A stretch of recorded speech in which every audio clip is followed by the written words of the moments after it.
이렇게 도와주세요.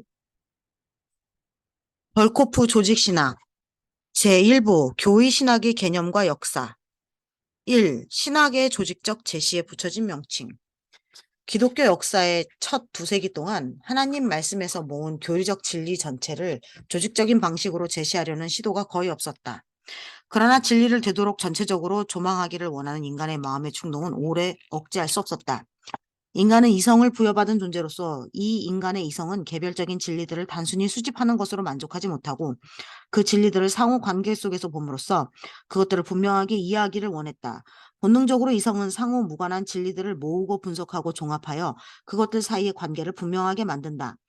그런데 성경의 교리적 진리들을 조직적인 방식으로 제시하는 일에 대해 반론이 종종 제기되어 왔고 오늘날에도 그 일을 절대적으로 반대하는 사람들이 있다.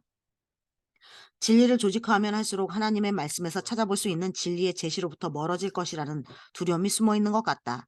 그러나 만약 체계가 어떤 그릇된 철학의 근본 원리에 기초하지 않고 성경 그 자체의 영원한 원리에 기초한다면 그런 위험은 없다. 하나님은 분명히 진리를 전체적으로 보시며 하나님을 따라 그 진리들을 생각하는 것이 신학자의 의무이다. 이상에 도달하는 일은 분명 현 상태의 인간의 한계 너머에 있는 일이지만 하나님이 보시는 대로 진리를 보고자 하는 지속적인 노력은 반드시 있어야 한다. 교회는 이 점에서 결코 주저하지 않았다. 3세기 초부터 성경의 교리적 진리들을 완전하게 제시하고자 한 저작들이 많이 등장했다. 그 저작들은 의도는 비슷했으나 성격이 많이 달랐고 이름도 늘 달랐다. 교부들 중에서는 오리겐이 처음으로 교리신학을 체계적으로 제시하였는데 책 제목은 원리에 관하여였다. 오늘날 원 저작은 단편으로만 남아있지만 책 전체가 4세기경 루피누스의 번역본으로 전해져 오고 있는데 이름은 원리론이다. 오리겐은 제일 원리라는 말을 신앙의 근본 교리들과 주된 항목들이라는 뜻으로 사용했다. 이런 성격의 글 쓴 두 번째 인물은 락탄티우스인데 그는 자기의 저작을 신성 강요집 7권이라 이름을 지었다. 대단히 격조 높은 문제를 가진 이 책은 사실 기독교에 대한 변증이었다. 그 뒤를 따른 사람은 지침서를 쓴 5세기 아우구스티누스인데 그는 그 책에다가 믿음, 속망, 사랑에 관하여라는 부제를 붙임으로써 책 내용을 표현했다. 이 책은 사도신경에 대한 해설로 저자는 하나님의 주권적인 은혜와 십자가에서의 죽으심과 관련된 그리스도의 구원 사역을 높이고 있다. 이 책은 교회에서 거의 사도신경 그 자체만큼이나 권위를 갖게 되었다.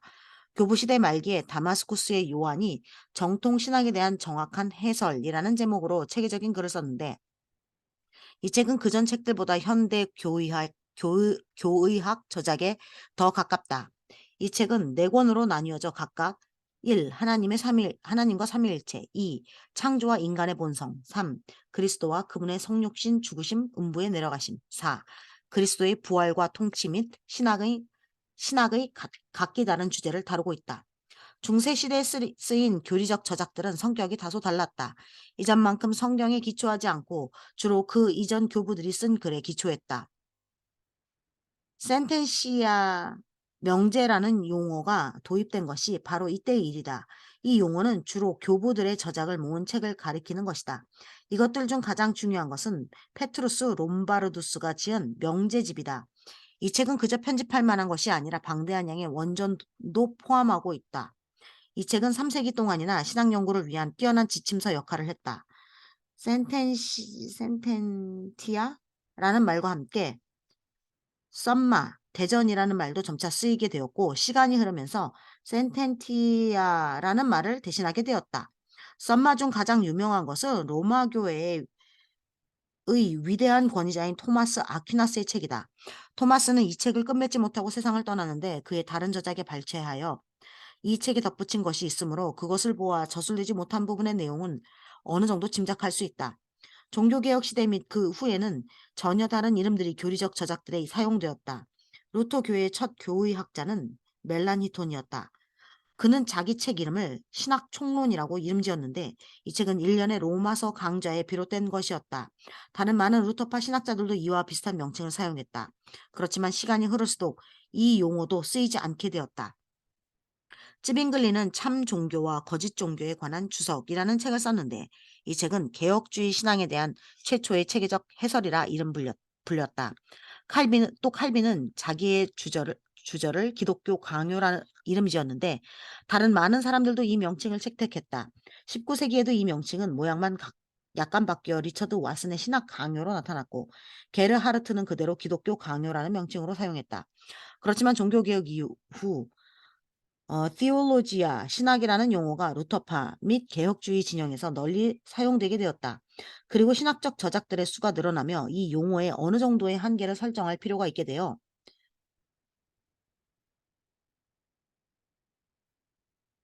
디닥티카, 교육적, 시스테메티카, 조직적, 세올레티카, 이론적, 포지티바, 실증적, 도그마티카, 교의적 등의 형용사가 사용되었다.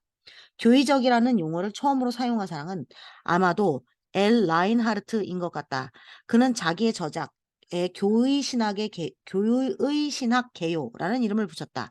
그런데 오랫동안 기독교 신앙의 내용을 교의라고 불러온 까닭에 수식어가 점차 독립적으로 사용되고 주된 용어 신학은 이해는 늘 되었지만 생략되었다.